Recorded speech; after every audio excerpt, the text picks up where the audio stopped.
Hello, আসসালামু আলাইকুম। সবাই খামার ফরিদপুর ইউটিউব চ্যানেল থেকে ছোট্ট একটা শর্ট ভিডিও নিয়ে চলে আসলাম। তো আজকে হচ্ছে আমার সোনালী মুরগির বয়স 43 দিন।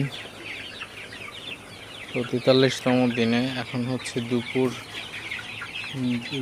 2টা বাজে। তো আপনারা দেখতে পাচ্ছেন আমার ঘরের হচ্ছে